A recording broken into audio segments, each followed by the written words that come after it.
think famously it was Winston Churchill who said, "If you're going through hell, keep going."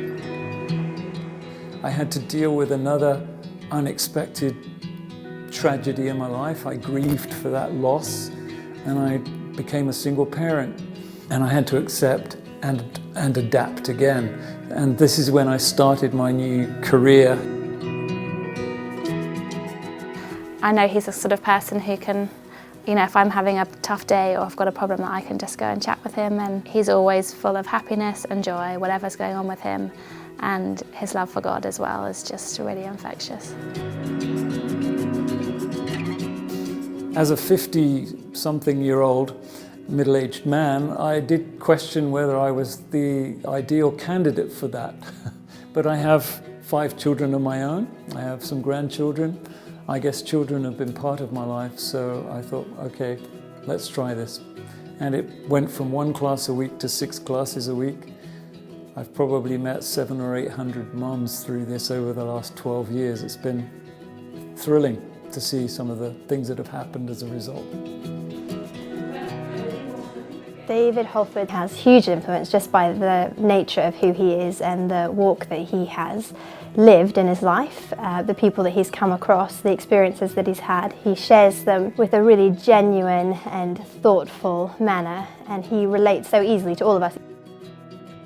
Mums with new babies are often so caught up with the needs of their child, they can't address some of their own personal needs. And for some of their own welfare in terms of, overcoming things like postnatal depression. And I saw that they had this hunger to get back in shape and get back to sort of normal life, if you like. I do see a need for a group like Fit Mums. I think that what it does is allow you to prioritise relationships. When I first started Fit Mums, I didn't have any mum friends. The friends I made at the beginning, some of them have now moved abroad, but a lot of them are people I'm still friends with now. And we've gone on to have second and third children at the same time, and our husbands are friends and our children are friends. So it's just a community that's grown and grown. One of the very first mums that came to the class is called Beth. It was only after a few weeks, I suppose, that she said to me, just quietly after one class, coming to this class has really got me out of postnatal depression. I've met people that I think will be lifelong friends. And I think at that point I realized that I wasn't just providing an hour's class, that was providing for my kids. Something else I admire about David is, as the cafe was getting started, David conducts Fit Mom on the same premise that the cafe is on. And as the cafe was starting, a lot of his clients were coming into the cafe, and that really helped the cafe get off the ground. So I'm really grateful for what he's done. So that has been really remarkable to see how his business really blessed our business.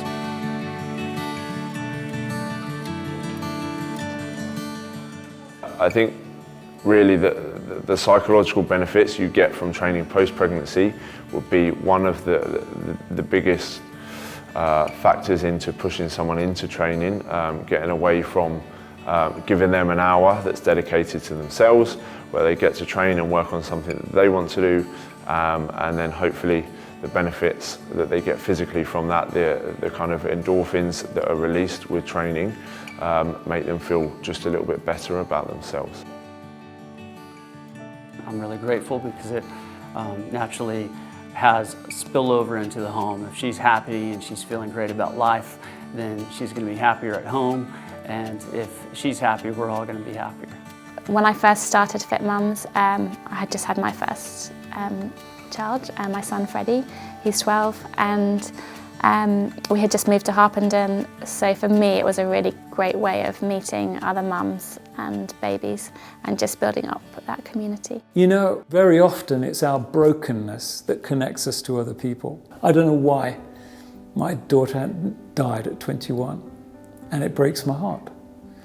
But I have a kind of thing on my wall in the house that says, Father, talking to God, Father, I do not understand you, but I trust in your love. And there's a sense in which I don't need to understand everything in order to take a positive step forward. And I encounter many people perhaps almost with their fist in God's face, whether they believe in him or not, saying, "Why me?" And you know, very often it's the wrong question. The question to ask is, now what?